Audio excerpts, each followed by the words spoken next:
Bonjour. Étant donné la façon dont Haymitch Abernathy est présenté dans le premier film Hunger Games, il est logique que les fans se demandent comment celui-ci a remporté ces jeux. Voici Haymitch Abernathy le brisé, et c'est juste après ça.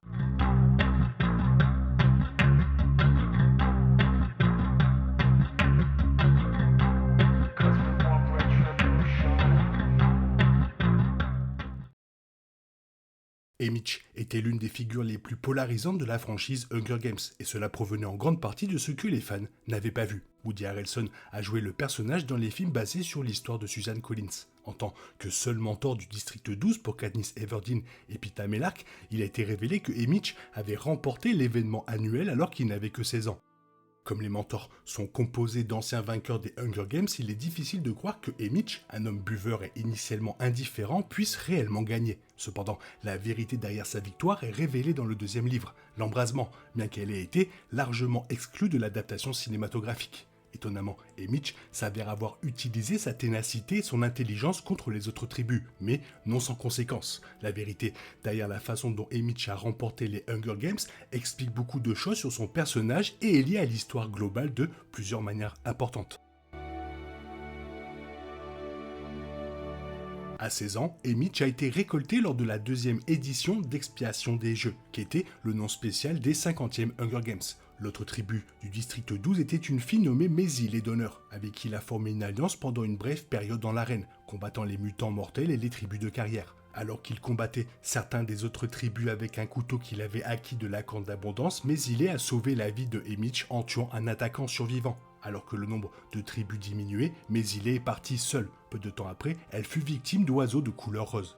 Avec le temps, Haymitch et le tribut féminin du district 1 sont devenus les deux derniers adversaires. Les deux se sont affrontés et Haymitch a été grièvement blessé au point qu'il a dû se retenir ses propres intestins alors qu'il rampait pour s'éloigner de l'autre tribu. Alors qu'il s'approchait d'une falaise voisine, la jeune fille a tenté de l'achever avec une hache. Contrairement à Haymitch, la jeune fille ne savait pas que l'arène était entourée d'un champ de force. Haymitch esquiva la hache, lui permettant de rebondir sur le champ de force et dans sa tête. Malgré sa victoire, les choses ont empiré pour Haymitch après les Hunger Games. Le président Snow n'était pas très satisfait de Haymitch et de ses actions impliquant le champ de force dans l'arène. En guise de punition pour le coup qui a mené à la victoire, Snow a fait tuer la mère, le frère cadet et la petite amie de Haymitch. Fondamentalement, tous ceux qui lui étaient chers lui ont été retirés quelques semaines après sa victoire. Non seulement il a souffert de la mort de ses proches, mais Haymitch a également souffert d'un grave syndrome de stress post-traumatique suite à ses expériences au jeu. Au cours des décennies suivantes, il a porté le traumatisme avec lui, se tournant vers l'alcool pour réprimer ses sentiments. Cela n'a pas non plus aidé que Haymitch ait encadré des tribus qui ont continué à mourir pendant des années. Au moment où Haymitch a encadré Katniss et Peeta, il s'est isolé du reste du district 12. Il était toujours ivre, mais le déclenchement de la rébellion par Katniss a donné à Haymitch un nouveau sens. Il est devenu un membre clé de la deuxième rébellion qui a finalement donné au district plus de contrôle sur Panem après avoir pris le Capitole. Malgré une autre victoire, Haymitch n'a jamais eu de chance. Pour les fans qui n'ont regardé que les films, la façon dont Haymitch a remporté les Hunger Games reste un mystère complet et n'a jamais été abordé. Les fans des livres estiment que supprimer l'histoire de Haymitch dans le second film était une erreur car cela parlait non seulement de son personnage, mais avait également de grandes implications sur ce qui s'est passé dans cette histoire. D'une certaine manière, il est compréhensible que de telles scènes avaient été coupées puisque l'histoire était centrée sur Katniss et Peeta tout en introduisant de nombreux nouveaux personnages. Bien que cela ait condensé l'histoire, la perte de cette intrigue secondaire a beaucoup enlevé à Haymitch en tant que personnage. Haymitch est obligé de vivre avec non seulement les expériences traumatisantes des jeux, mais aussi le prix de sa victoire. Bien que cela détruit Haymitch de plusieurs manières, il l'utilise également pour se venger du président Snow. Étant donné que la deuxième rébellion utilise le champ de force pour libérer Katniss, il va de soi que Haymitch y a joué un rôle. En utilisant les mêmes méthodes qu'il a utilisées pour gagner les Hunger Games, Haymitch attend ses ennemis et les dépasse dans un peu de justice poétique. Parce que l'embrasement n'inclut pas l'histoire de Haymitch, le public est obligé de se demander ce qui motive sa relation avec Katniss. Bien que leur participation au jeu les attire l'un vers l'autre, c'est en fait le défi de Katniss envers le Capitole qui cimente leur lien. En raison de son utilisation du champ de force du Capitole lors des 75e jeux, une arme de fortune qui a stupéfait les créateurs du jeu et s'est moqué de l'autorité du Capitole, Haymitch a personnellement compris les répercussions de la décision de Katniss de mourir plutôt que de donner un autre vainqueur au Capitole. Donc il est impossible pour le public de comprendre ce lien intime sans connaître l'histoire personnelle de Haymitch. Le public manque également la culpabilité commune du survivant de Katniss et Haymitch et la façon dont cela approfondit leur relation en raison de ce manque. Avec la perte de leur allié dans le jeu, Haymitch avec Mesili et Katniss avec Rue, ils comprennent tous deux l'inévitabilité de la mort dans l'arène et la nécessité d'une rébellion contre le Capitole.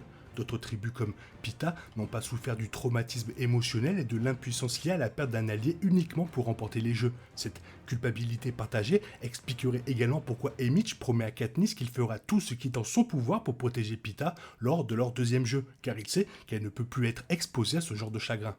L'inclusion de l'histoire de Haymitch dans l'embrasement permettrait en fin de compte au public de le comprendre d'une manière plus profonde que ce qui lui a permis sans cela. Son alcoolisme, son attitude mécontente et son dégoût pour tout ce qui concerne le Capitole pourraient être plus facilement compris si le chagrin de son passé était révélé. De plus, son mentorat et son implication dans la rébellion seraient considérés comme un acte de justice juste pour ses propres traumatismes plutôt que comme étant lié à sa relation avec le Gémoqueur. Selon l'histoire, Haymitch a continué à boire après la fin de la seconde rébellion. Même s'il avait beaucoup de choses à célébrer, son passé a vraiment eu des conséquences néfastes sur cet homme d'âge moyen. Boire jusqu'à l'oubli était son seul moyen de s'en sortir à ce stade. En dehors de cela, l'histoire ajoute qu'il a commencé à élever des oies au cours du nouveau chapitre de sa vie. Heureusement, il avait encore quelques amis proches à proximité. Katniss et Pita se sont retrouvés ensemble comme indiqué dans l'épilogue de la franchise. Le duo a eu plusieurs enfants, mais ils ont eu autant de difficultés que Haymitch. Alors que Katniss souffrait aussi du stress post-traumatique, Pita subissait toujours les effets secondaires du lavage du cerveau du Capitole. Le jeune couple s'est vraisemblablement appuyé sur Haymitch pour obtenir un certain type de soutien dans les années qui ont suivi, et vice-versa. Même si une romance entre Haymitch et Effie Trinket a été évoquée dans les films, ce n'était pas du tout le cas dans les livres. Espérons qu'Haymitch ait pu trouver un peu de paix tout en élevant ses oies, tout en vieillissant. Immense personnage qui mérite un livre, qui mérite un film. Toi, qu'est-ce que tu en penses? Fais-moi part de ton avis dans la zone commentaire. Sinon, il est temps pour toi de reprendre le cours normal de ta vie. On se retrouve bientôt pour une nouvelle vidéo. Bisous, bisous, bye bye.